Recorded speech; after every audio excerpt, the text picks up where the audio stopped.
Next on Worcester News Tonight, a story of strength. A young woman from Auburn speaks out about life after losing her arm. Plus, another serious accident on a controversial stretch of Route 20.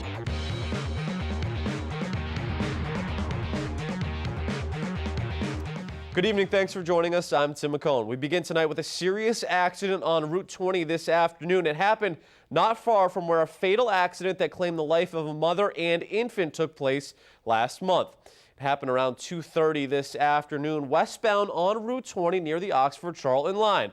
Officials say the accident happened when a vehicle rear-ended a car after it was about to turn. 3 people were transported to UMass Medical Center with serious but non-life-threatening injuries. The accident closed a portion of the road for some time. Route 20 has since been cleared and reopened. Now, on Sunday, work will start to make the dangerous curve on Route 20 safer before winter.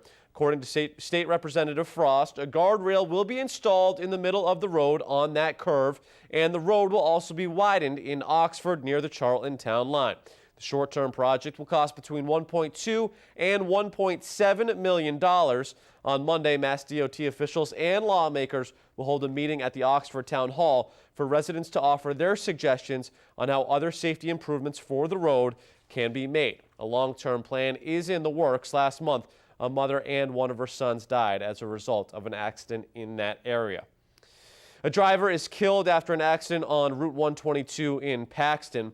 The district attorney's office identifies the driver as Nicholas Kobus. The 28-year-old was driving a van for the Bellingham company Northeast Electrical Services at 7 this morning.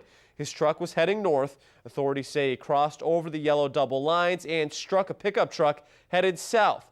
Witnesses tell us both cars were going very fast. The Paxton Fire Department says the investigation is still ongoing. A young woman from Auburn is on a long road to recovery. She lost her right arm in a boating accident last May. Today, she spoke to our Olivia Lemon about her life after the gruesome accident.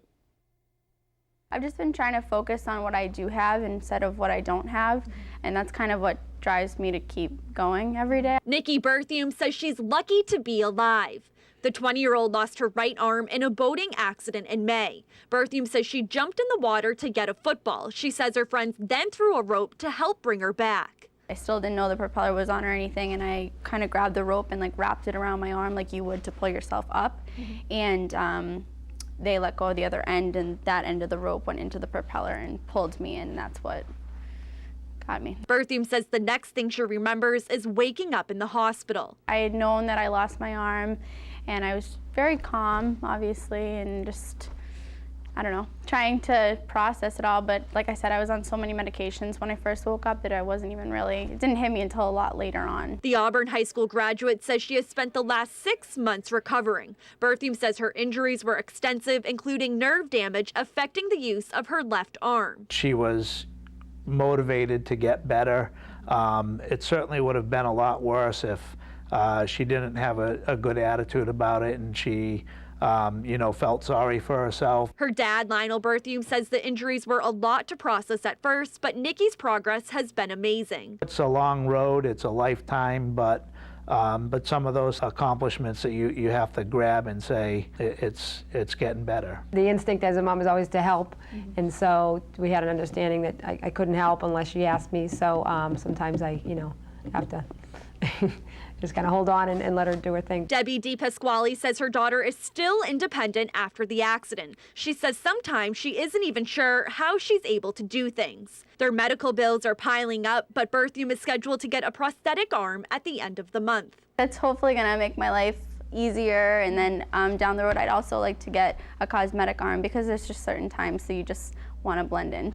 Olivia Lemon, Worcester News Tonight. After school hours tonight, some Worcester Public School alumni are honored. The Worcester Educational Development Foundation holding a celebration for their 5th Academy of Award recipients. The event, which was held at the College of the Holy Cross, recognizes former Worcester Public School students that have excelled in their chosen careers. 10 alums were part of this year's group of recipients.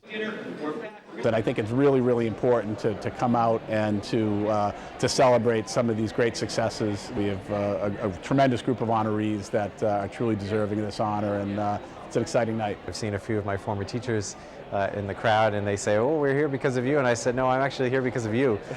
So you know, it really it was a springboard for me to all the things that have come afterwards. The leadership skills I learned on the field, from coaches, in the classroom, from teachers and from administrators, kind of helped me be successful in life and helped me in my public life as an elected official and elected leader. Jerry Weston and WICN and Harvard Pilgrim Healthcare were also honored as supporters of Worcester Public Schools. Southbridge Middle High School is put on lockdown for some time this afternoon.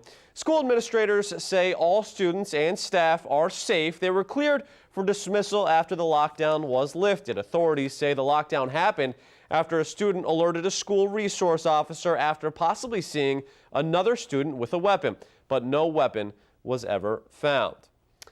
Not a lot of surprises in Tuesday's city election. Mayor Joseph Petty was reelected, and his closest challenger, Michael Gaffney, strengthened his position on the council. It was also a big night for newcomer Christian King. Our Patricia Nicholas talked to him today about the big win. She has the details. Christian King gets a moment to finally relax after a long campaign season. He was elected as a city councilor at large Tuesday night. He says his experience is what sets him apart. I've had the experience of being in various communities across the city. You know, the fact that, you know, I work with a lot of populations in the city that are underserved, and also, you know, the public safety issue. You know, and as a frontline social worker, I engage regularly with the Gang Unit and DA's office on public safety issues. King is the only new challenger to earn an at-large seat in this year's election. Earning more than 7,100 votes, King will join incumbents like Mayor Joe Petty, who led the polls with more than 9,100 votes. I think I've been a pretty good mayor over the last, I don't say I much, but I've had a great 4 years in the city of Worcester. The city of Worcester is on the right track. There's a lot of great things happening, and I think people appreciated it. Although Michael Gaffney did not win the mayoral race, he came in close second on council. Gaffney becomes the vice mayor, a position he says he's excited to start.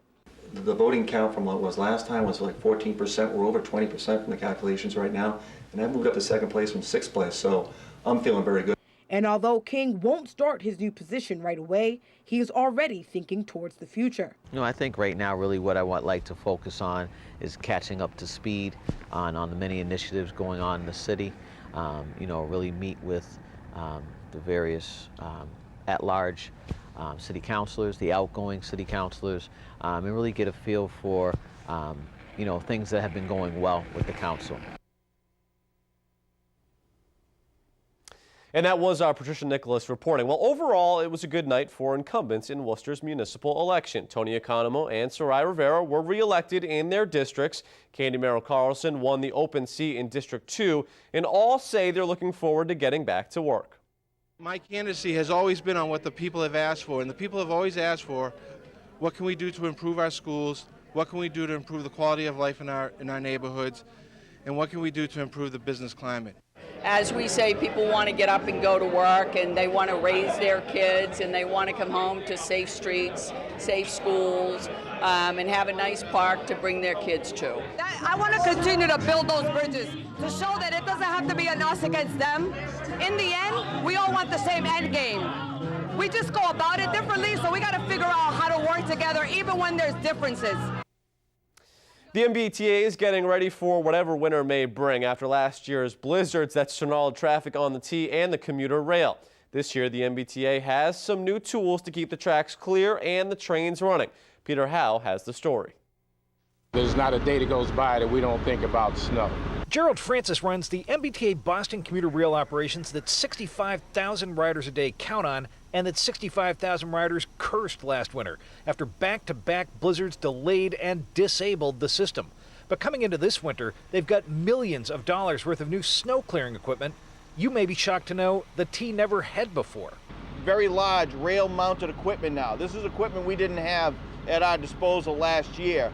The T now has 10 of these Knox Kershaw snow fighters. Last year, they had 0. They cost $900,000 each. They've got a giant snow thrower on one end, and on the other side, plows that can clear out 10 feet to either side of the track. They can also turn themselves around after plowing miles one way to clear newly accumulated snow behind them on the way back.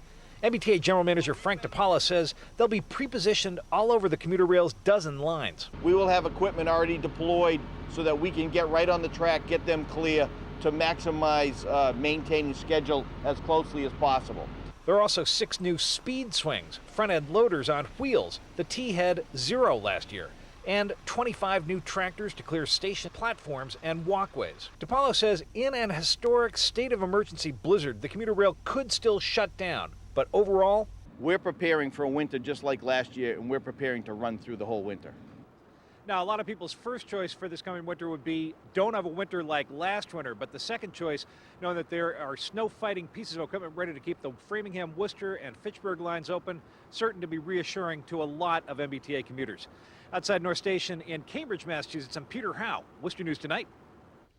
The price of a box of Girl Scout cookies is going up for some folks. After years of holding prices steady, more Girl Scout councils are boosting cookie prices to $5 a box, including the Girl Scouts right here in Massachusetts.